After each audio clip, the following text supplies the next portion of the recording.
Hi guys, welcome to my top 10 albums of 2023. There is everything on here. There is traditional heavy metal, there is speed metal, there is thrash metal, there is death metal, there is black metal. There are known bands and there are bands that I did not even know at the beginning of this year. Let's get going. I'm gonna start by number 10 and at the end I will tell you a little bit about how I discover new bands and how I make sure I never miss a release. Number 10, Chaos and Color by Heap. I didn't see this one coming. It's the 25th studio album of this band. They've been at it since 1969. I saw Heap late last year live and I kind of fell in love with the band again. I knew all the old stuff, Easy Living and all the old songs, but I don't know, they got me somehow again. There is a great combo of guitar and Hammond on this album. The singing is great and it's heavier than I thought. I did an album review on this album and let's see what I thought about it back then. I'm gonna give this album a 9 out of 10. That's a steep increase from my 6.5 pre-dog walk, pre-drive, pre-work. But I don't know, on the third or fourth spin, this album just got me somehow. So yeah, Heap, Chaos and Color comes in at 10th place with a more energetic, more heavier album than I anticipated. The next album on my list is Foregone by In Flames. This was an album that I'd kind of been waiting for. I saw In Flames late last autumn in Prague and I gave them 11 out of 10 in my concert review because they blew it away and I kind of was super excited about this album, but it turned out a little bit less exciting than I thought it would be. But let's see what I thought about it in my album review. My verdict, I'm gonna give this 8.5. So it went from 8 after first listening to 8.5. I would put it right there under these legendary albums, Colony, Clayman, Horako. And the pros of this, it sounds great. It's a really good mix of all the instruments. You hear very clearly what's going on. The riffing is amazing, and I think on the great songs they do amazingly. And I feel that they're a little bit revitalized somehow from the last album. That there is some edge that is brought in here, some heaviness that is back that wasn't there. It was partly there, but not fully, and I feel it's more of it now. The next album on the list in 8th place is Cory Taylor's second solo album, CMF2. Everybody knows Cory Taylor. He farts, the media writes about it. And so he came with this album. It's a very kind of mixed bag. It's a lot of music that would probably not fit into his other projects, Slipknot or Stone Sour or anything else. And there is country music, there is glam metal, there is heavy metal, there is nu metal, there's a little bit of everything there. There are even folk music vibes on this album. It's crazy stuff.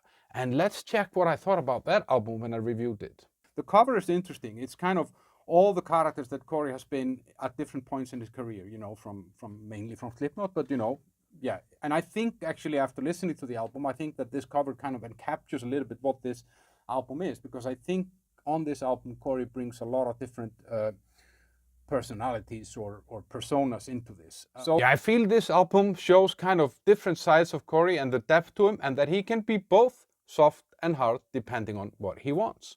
So the next album on the list in 7th place is an album by a band that I didn't even know existed by the beginning of the year. I'm almost ashamed of it. It's a Spanish thrash metal band called Anulus Apatrida, and the album is called Aftermath. Came out now in October, I think, and I saw them by accident live in the summer, and this is a band that I thought should be much, much bigger than it is.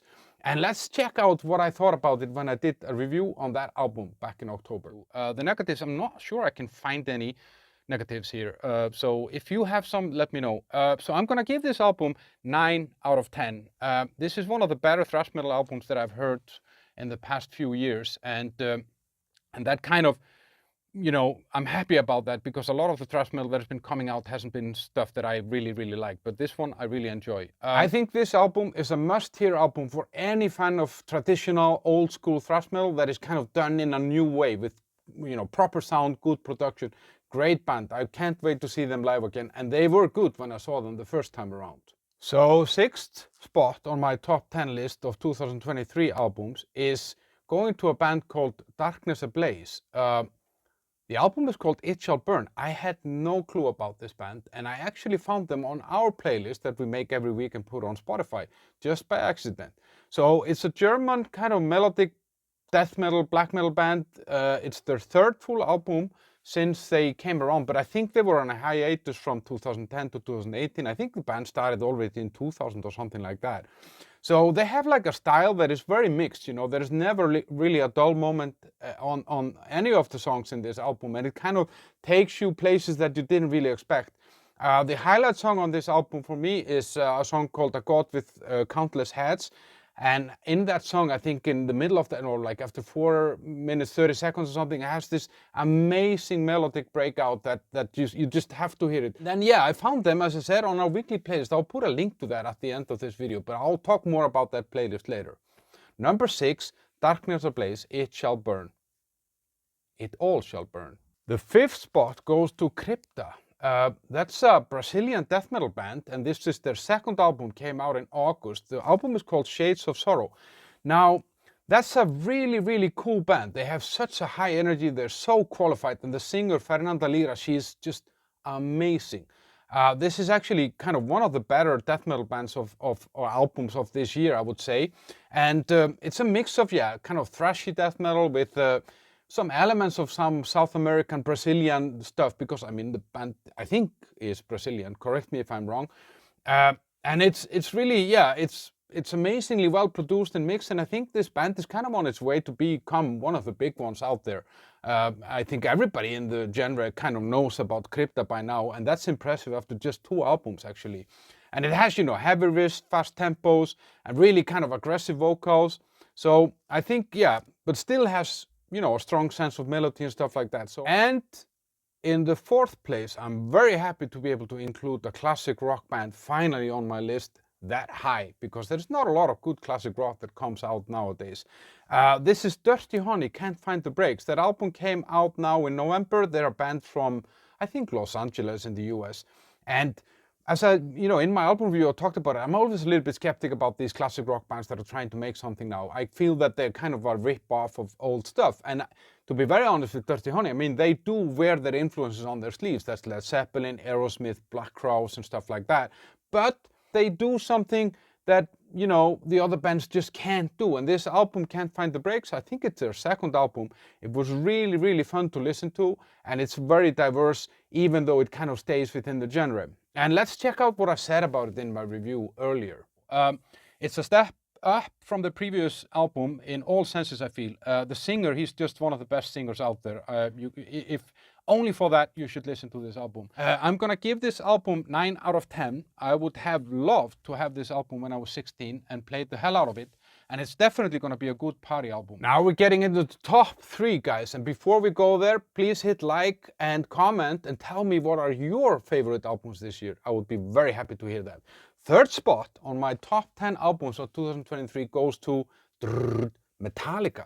Metallica came with their 13th studio album in April this year, and just before that, the machine started roaring, you know, like they pre-sold the album, they pre-sold their concert, they did a listening party in cinemas and everything. I covered a lot of that. You can check that on my channel.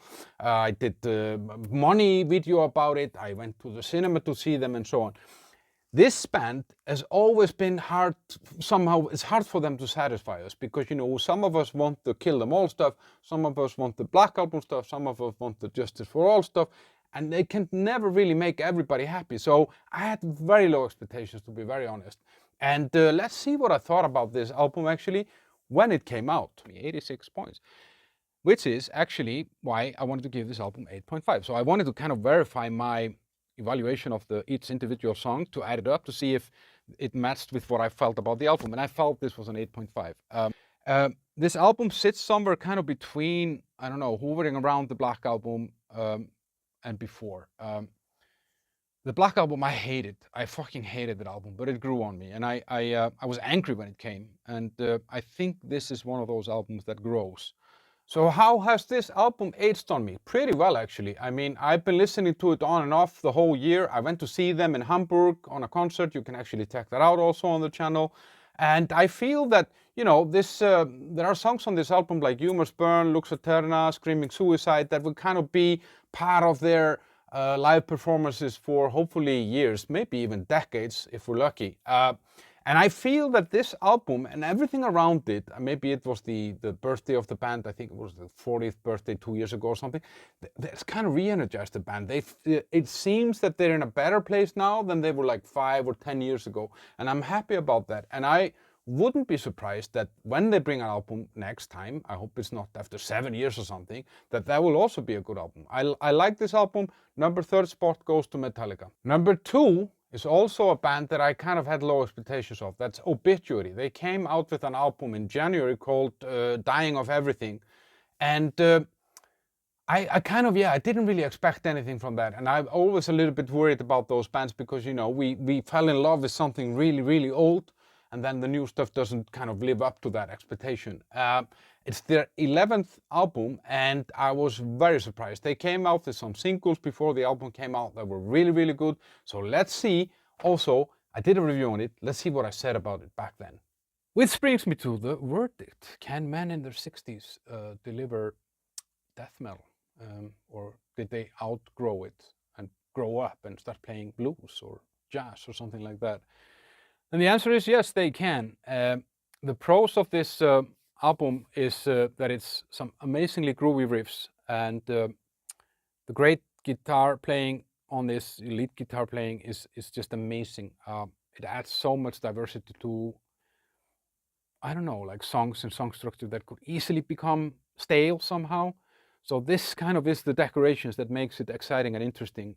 Plus, of course, the singing is great and all that. You know, the whole thing is good, but this is that X factor that I think gives this album what I like. Then the singing. That's as I said, John Tardy sounds better now than he did, I don't know, like 35 years ago in my mind. And he said somewhere himself that he finally understands what he's saying when he listens back to his own music. So he's better than ever. So for me, the standout songs on this album by Obituary, Dying of Everything, are, what's it called? The Wrong Time. That's like a song that just kind of makes you want to thrash a room or something. And then there is this other one called My Will to Live. It's like a slow groover, great song as well.